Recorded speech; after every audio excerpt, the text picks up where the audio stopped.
So, hello everyone. So, for today, we will be discussing the virology part, which is the latter part or the last part of our microbiology review. So, recap lang po nung mga na-discuss natin before. For microbiology part 1, na-discuss natin yung bacteria, their principles, their mechanism of action, the parts of the bacteria, as well as the basics on microbiology. And then on the part 2, we dive into the more detailed part of your bacteria, your gram-positive, gram-negative, as well as miscellaneous bacteria. So yung face-to-face po natin ng part 3, diniscuss natin yung mycology part and some of the recall questions. For the continuation of our part 3, we will dive into our virology. So again, when we say virology, it is the study of your viruses.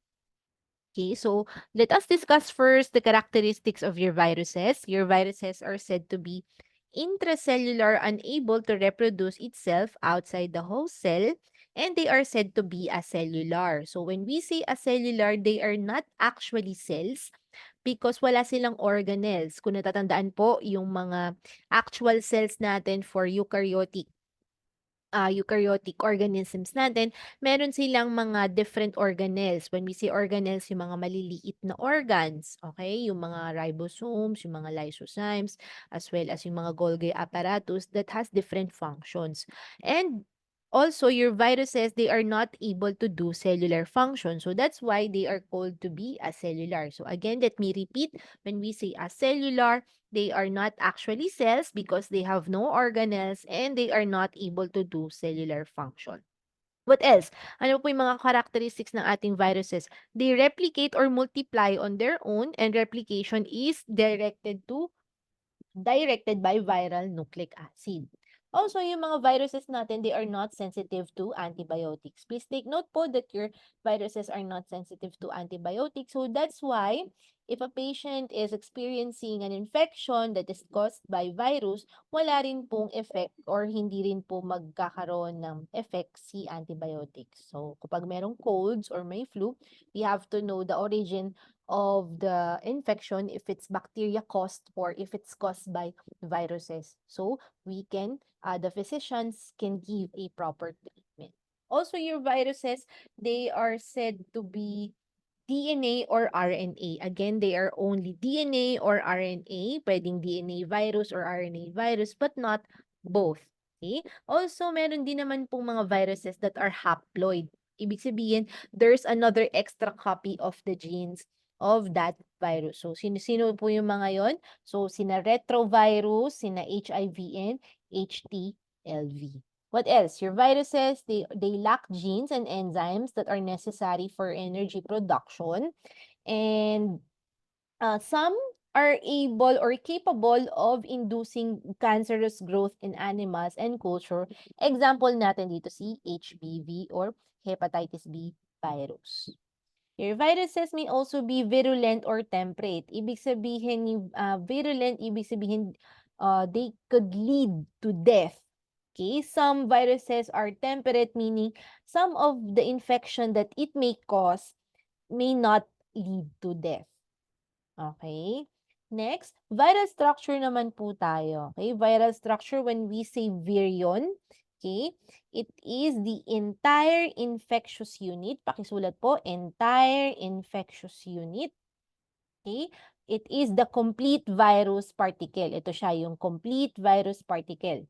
Okay? Next, when we see the genome, okay, the nucleic acid core, it could either be DNA or RNA. DNA or RNA. Next, when we say capsid, it may be helical, icosahedral, or complex. Okay? Ano po yung purpose ni capsid? Okay? So, si capsid, makikita nyo to, nucleocapsid. Okay? So, ito yung kanyang viral genome na nasa loob, ito yung capsid. Yung siya naman po yung nagpo-protect sa genome or dun sa DNA or RNA coming from the attack of the host cell. Again, the capsid, it is the one who protects the genome from attack of the host cell. Pakisulat po dito. Okay? When you see a capsid assembling in a cubic manner, that is icosahedral. Pakilagay po, icosahedral. If it's rod-like shape, it is helical. Pakilagay din po, helical.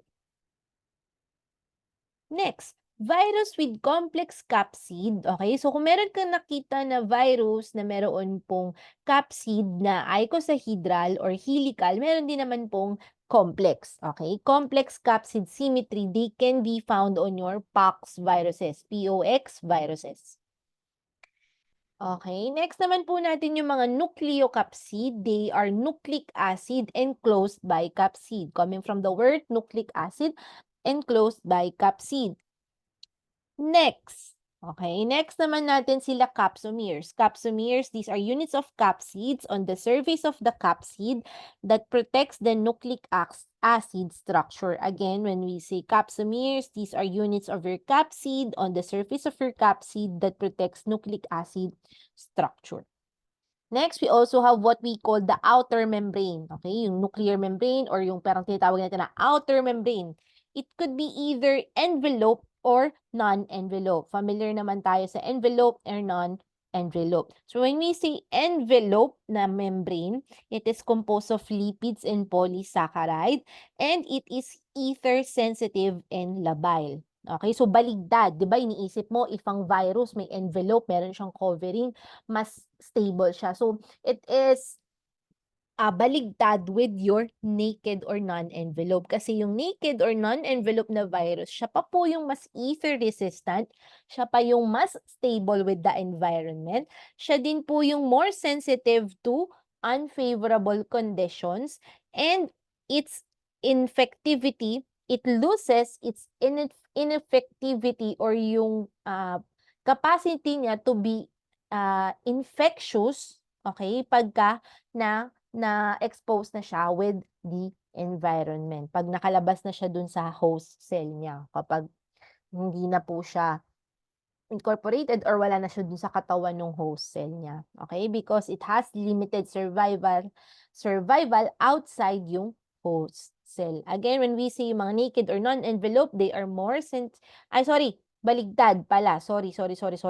Yung kaya pala yung mga envelope natin, baligtad ako. Sorry ha, let me correct myself. Yung mga envelope natin, which is more ether sensitive and more labile, ibig sabihin sila po yung mas sensitive sa unfavorable conditions. Sila po yung mga viruses na once nawala na po sa katawan ng tao, for example, or dun sa host cell nila, magkakaroon na lamang sila ng limited survival. Okay? Hindi na sila tatagal as buhay. Mas limited na lang yung survival. Malulose na din nila yung kanilang infectivity. Okay? Paki-take note po ha, yung binabanggit ni ma'am na mas sensitive to unfavorable conditions, that is referring to your that is referring to your envelope viruses. Whereas for naked or non-envelope, they are more stable compared to your envelope. Okay, proceed po tayo. Ayan. Ayun naman pala, may sulat naman pala, hindi lang ayan. So, if you want to copy yung mga notes, ayan din siya, hindi ko lang nasulat, hindi ko na inex. Okay? So, next, what are the criteria? When we say criteria, what are the criteria for virus classification? So, kanina nabanggit natin na it has two different genomes and also meron din tayong classification. So number one, that would be the nucleic acid composition because as we said, viruses could never be DNA and RNA both. It could only be DNA or RNA only. Okay? So it could be single or double-stranded. Next naman natin yung capsid or morphology. Pwede po siyang magkaroon ng helical or icosahedral. Meron din tayong nakita na complex, which applies for pox viruses. Meron din tayong presence or absence of envelope, 'di ba? Sina naked, non-envelope, meron ding envelope. And yung kanilang site of virion assembly, if it's located from your nucleus or cytoplasm. So another classification of your viruses is yung kanilang taxonomy or nomenclature. Okay? Pag mga virus family, pag in the family of ganito, it usually ends with IDAE, I-D-A-E. Okay? Sila Togaviridae. Yan, example. Okay? Pag subfamily naman, INAE, I-N-A-E. Okay? Togavirinae. Okay? For example, Togavirinae. Next naman po is yung genera. Pag genera naman, you have to add the word virus. Okay, pox virus. Ayan. And yung species, yun na po yung mismong virus name nila. Okay, take note po. Next, yung mga virus-like things. Virus-like things, if you're familiar with prion, 'di ba? Prion, this is an infectious protein particle. Again, this is an infectious protein particle that causes neurologic disease in man and animal. Prions, para natin siyang katumbas ng mga spores sa bacteria. Dito naman po meron tayong prions wherein it is an infectious protein particles that causes neurologic disease in man and animal. So what is one of the most well-known prion is si mad cow. Okay, si mad cow, 'di ba? Naalala si mad cow that causes your bovine spongiform encephalopathy. So your prions, they are not killed by autoclaving. Hindi sila basta-basta napapatay. Okay, ng pag sinubject natin to autoclaving. So some of the transmissible spongiform encephalopathy could include Scrappy, Kuru, Creutzfeldt-Jakob disease, 'di ba? Familiar kayo diyan. And also si bovine spongiform encephalopathy. Okay? So, si bovine spongiform encephalopathy, kagaya ng sabi natin si BSE, siya si mad cow. Tandaan po yan, mad cow. Next, pag narinig niyo naman yung word na bacteriophage or bacteriophage, meron pong mga research na kinonduct doon sa mga advantages and uses ni bacteriophage. That includes yung mga viruses that attacks or infect bacteria. So, in reality, yung form nila is they are viruses that targets or attacks your bacteria. Okay? So next naman po natin is yung steps ng viral replication. Okay, so important na malaman natin yung viral replication because just like on your bacteria, we have to know yung mechanism of action para po malaman natin yung mechanism of action ng ating mga antibiotics. Kagaya nun, malalaman natin kung saang phase sila maganda atakihin para hindi mag-replicate, para ma-stop na, 'di ba, yung replication or pag-produce ng such bacteria. So, kagaya din po sa viruses, we have to know the steps in viral replication. So, that includes number 1, your attachment or adsorption. When we say attachment or adsorption, this is the interaction, pakisulat po, interaction between viral receptor and host receptor. Again, it is the interaction between viral receptor and host receptor. Okay, so there are viruses that exhibit tropism. When we say tropism, it is not capable to attach to all types of cells. Okay, again, it is the ability of virus to recognize and attach to limited number of cells. So when we say tropism, parang choosy din naman po kahit papaano, no? Choosy din naman kahit papaano yung ating mga viruses because hindi sa lahat na-attach sila. Uy, tinamaan. Okay, next. Aside from attachment or absorption, the next step is the penetration, which is the virus passing through cell membrane and uncoating. Okay? If it's a closed protein coat, there would be a release of the genome. So, isipin niyo yung mga capsid na meron pong protection on the genome, doon po marirelease na yung mga DNA or RNA. Okay, next, DNA viruses releases its genome on nucleus. Tandaan, DNA, magre-release siya ng genome sa nucleus. Pag RNA, cytoplasm. Okay, so pag DNA, automatic sa nucleus. Pag RNA, sa cytoplasm. Okay, so recall question lang po tayo. Which of the following is not true of your virions? Is it A, B, C, or D? So tamang sagot po is letter D. Okay, so because your virions or your viruses, they are said to be intracellular. Okay, intracellular po sila and they are not extracellular. So next question or next phase or of the replication would be the biosynthesis of your viral components, also known the biosynthesis or the of your viral components is also known as your eclipse. Okay? Eclipse phase. Okay? Eclipse phase po yung tawag natin dyan. Wherein number 1, pakisulat po, there is production of viral protein. Number 2, replication. Production of viral protein. Number 2, replication.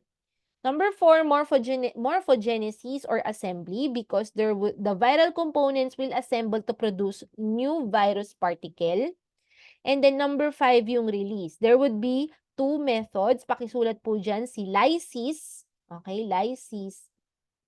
Okay, lysis, and then your what we call budding. Sorry, budding.